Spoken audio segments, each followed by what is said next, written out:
दोस्तों एक बार फिर से हम आपके लिए MPPSC food safety officer form fill up 2025 apply online procedure की अपडेट लेके आ चुके हैं। कैसे आप एफएसओ पोस्ट का फॉर्म अप्लाई कर सकते हो।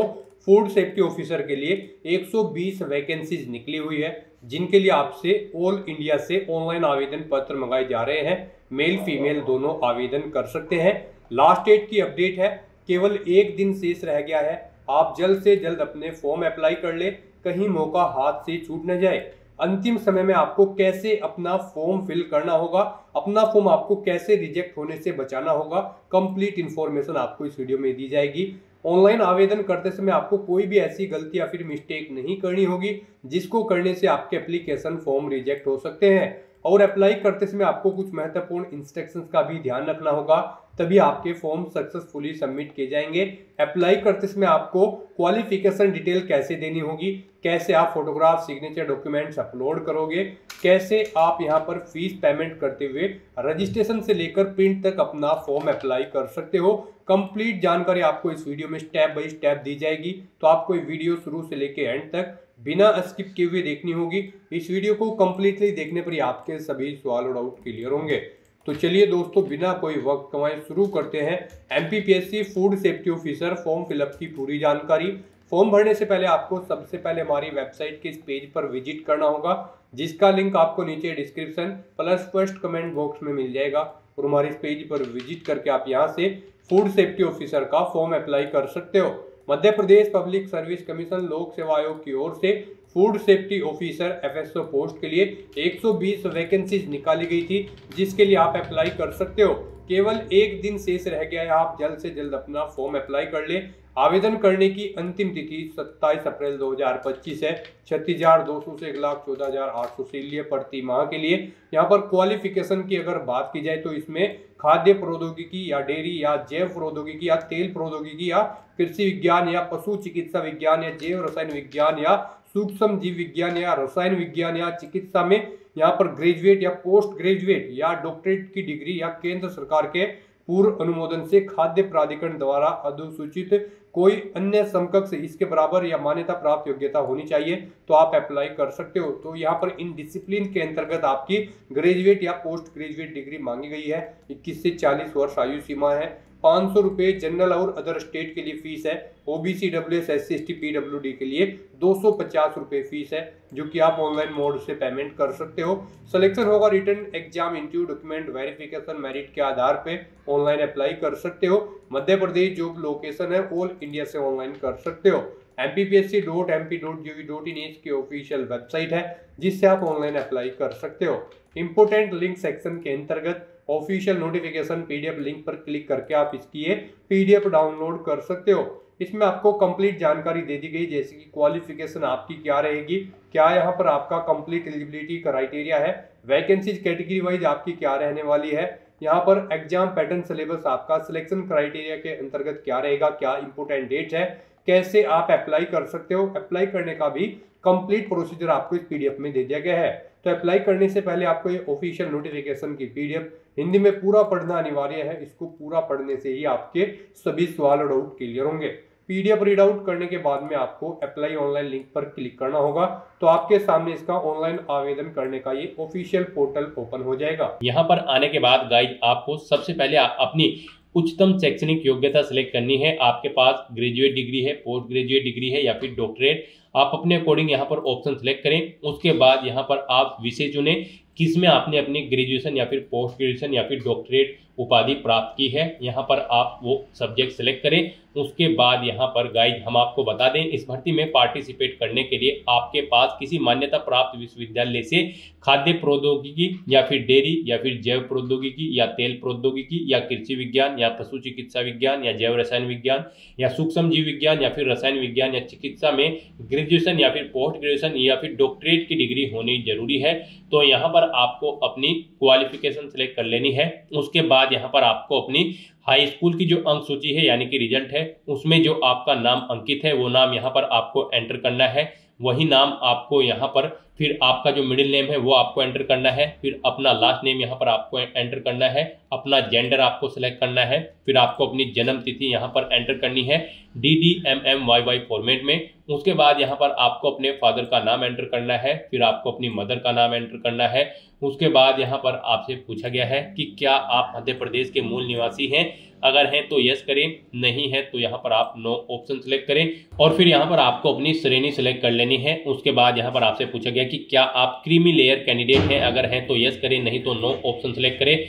उसके बाद यहाँ पर अगर आप रिजर्व कैटेगरी से बिलोंग करते हो तो यहाँ पर आपको अपनी जाति का नाम देना होगा। उसके बाद गाइस यहाँ पर आपसे पूछा गया है आपके विवाह से संबंधित जानकारी, क्या आप विवाहित हैं, अगर हैं तो यस करें और फिर यहाँ पर आपको अपनी पत्नी या फिर पति का नाम देना है। उसके बाद आपको अपने जीवित बच्चों की संख्या यहाँ पर सिलेक्ट करनी है, फिर अंतिम बच्चे की जन्म तिथि यहाँ पर आपको सिलेक्ट कर लेनी है। फिर आपसे पूछा गया कि क्या आपके अंतिम बच्चे जुड़वा हैं, अगर हैं तो यस करेंगे, नहीं तो नो ऑप्शन सिलेक्ट करेंगे। उसके बाद क्या अभ्यर्थी विधवा, तलाकशुदा या फिर परित्यागता महिला है तो यस करेंगी, नहीं तो नो ऑप्शन सिलेक्ट करेंगी। और अगर आप विवाहित नहीं है तो यहाँ पर आपको नो ऑप्शन सिलेक्ट करना है, आगे की डिटेल्स आपको नहीं देनी होगी। उसके बाद यहाँ पर आपसे पूछा गया है मध्य प्रदेश शासन द्वारा प्राधिकृत प्राधिकारी द्वारा जारी स्थायी जाति प्रमाण पत्र का विवरण आपको देना होगा। अगर आप रिजर्व कैटेगरी से बिलोंग करते हो, जारीकर्ता का पद का नाम यानी कि आपको पटवारी, तहसीलदार या फिर कानून को किसने जाति प्रमाण पत्र प्रोवाइड कराया है वो डेजिग्नेशन यहाँ पर आपको देनी है। प्रमाण पत्र जारी करने वाले जिले का नाम आपको सिलेक्ट करना होगा,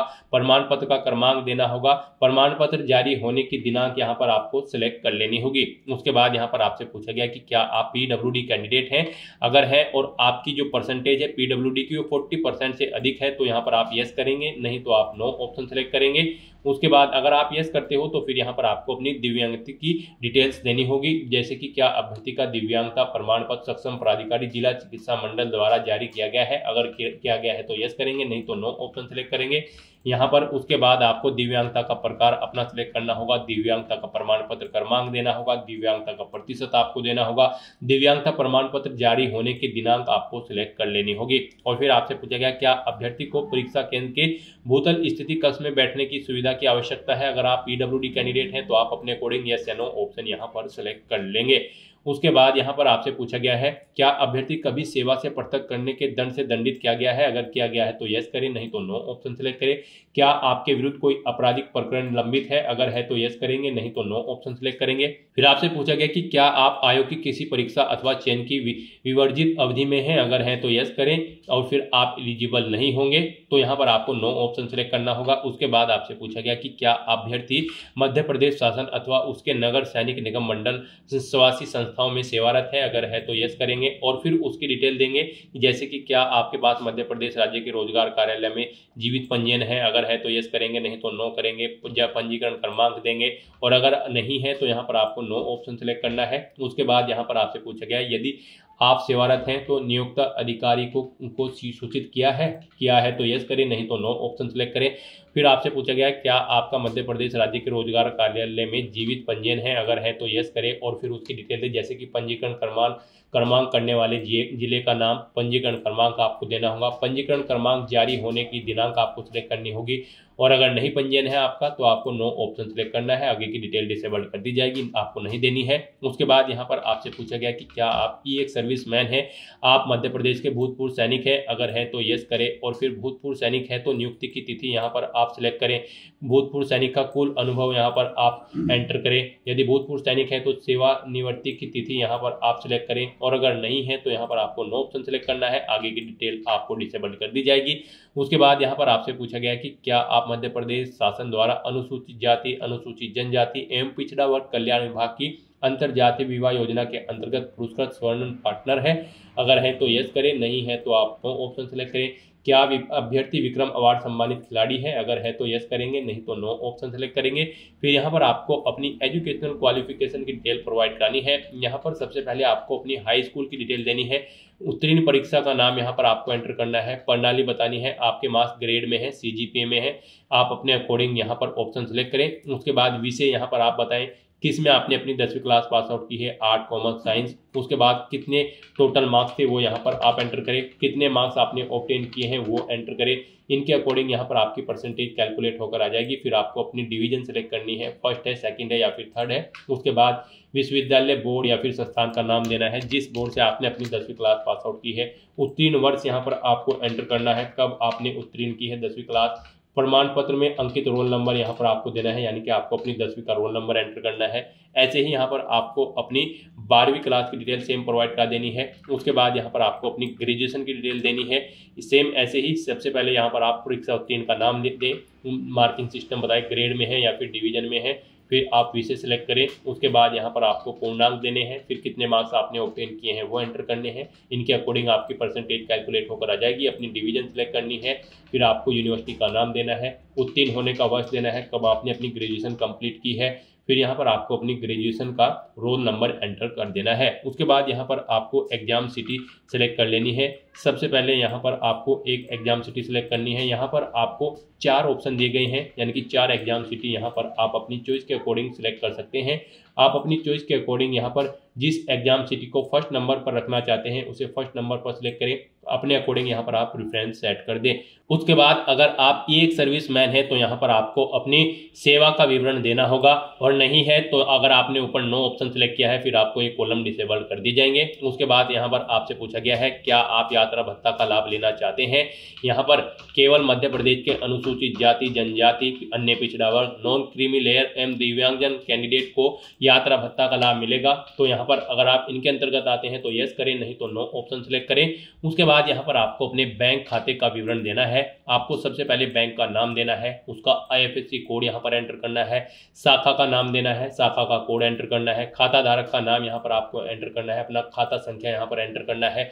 उसके बाद यहाँ पर आपको अपनी पासबुक की मुख्य पृष्ठ की स्कैन कॉपी यहाँ पर आपको अपलोड करनी है। वो JPG फॉर्मेट में होने चाहिए और उसका साइज 200 KB से कम होना चाहिए, यानी कि आपको अपनी पासबुक का फोटो खींचकर उसे यहाँ पर अपलोड करना है। उसके फर्स्ट पेज का आपको चूज फाइल बटन पर क्लिक करना है, फाइल को सिलेक्ट करना है और उसे यहाँ पर सिलेक्ट करके अपलोड कर देना है। उसके बाद यहाँ पर आपको अपना वर्तमान पता एंटर करना है। आप अपना राज्य सिलेक्ट करें, जिला एंटर करें, पता दें, पिन कोड एंटर करें, लैंडमार्क दें और उसके बाद आपको अपना स्थायी पता सेम ऐसे ही एंटर करना है। और अगर आपका स्थायी पता आपके वर्तमान पते के अकॉर्डिंग है तो यहाँ पर आप इस चेकबॉक्स को ओके कर दें। ऑटोमेटिकली आपका स्थायी पता आपके वर्तमान पते के अकॉर्डिंग फिल हो जाएगा। उसके बाद यहाँ पर आपको अपना फोटो और सिग्नेचर अपलोड करने हैं। यहाँ पर आपका फोटो 20 KB से 100 KB के बीच में होना चाहिए और सिग्नेचर भी आपके 20 KB से 100 KB के बीच में होने चाहिए और ये यहाँ पर JPG फॉर्मेट में होने चाहिए। आपको चूज फाइल बटन पर क्लिक करना है, फाइल को सिलेक्ट करना है और 1 बाय 1 करके अपना फोटो सिग्नेचर यहाँ पर अपलोड कर देना है। फिर आपसे पूछेगा क्या अभ्यर्थी ने अपना फोटो उचित स्थान पर संलग्न किया है और सिग्नेचर भी, तो आपको इन चेकबॉक्सेस को भी ओके कर देना है। उसके बाद यहाँ पर आपसे आपका मोबाइल नंबर आपको एंटर करना है, फिर अपना ईमेल एड्रेस यहाँ पर आपको एंटर करना है। उसके बाद यहाँ पर आपको घोषणा पत्र में आकर इस चेकबॉक्स को ओके करना है। यहाँ पर आकर आपको फिर इस पेज को नीचे स्क्रॉल डाउन करते हुए ये कैप्चा कोड यहाँ पर एंटर करना है और उसके बाद गाइस यहाँ पर आपको नेक्स्ट के इस ऑप्शन पर क्लिक कर देना है। नेक्स्ट आपको आपके एप्लीकेशन फॉर्म का पूरा प्रीव्यू यहाँ पर शो कर दिया गया है, जो डिटेल्स आपने फिल की है। यहाँ पर आपको सभी डिटेल केयरफुली चेकआउट करनी है, पेज को नीचे स्क्रॉल डाउन करना है और उसके बाद गाइस यहाँ पर आपको अब प्रोसीड टू पेमेंट के इस ऑप्शन पर क्लिक कर देना है। नेक्स्ट आपको फीस पेमेंट के इंटरफेस पर रिडायरेक्ट कर दिया गया है। यहाँ पर आप net banking, debit card, credit card या फिर UPI के माध्यम से अपना फीस पेमेंट कर सकते हो। यहाँ पर UPI ऑप्शन आपके लिए बेस्ट रहेगा, आप UPI ऑप्शन सेलेक्ट करें। उसके बाद पेटीएम या फिर पे government India NDML for government of India option select करें। यहाँ पर आप पेटीएम का ऑप्शन सेलेक्ट कर लें। उसके बाद आपके सामने यहाँ पर कुछ इस तरह से इंटरफेस ओपन होगा। अब यहाँ पर आपको आपकी कैटेगरी के अकॉर्डिंग एप्लीकेशन फीस का अमाउंट शो कर दिया गया है।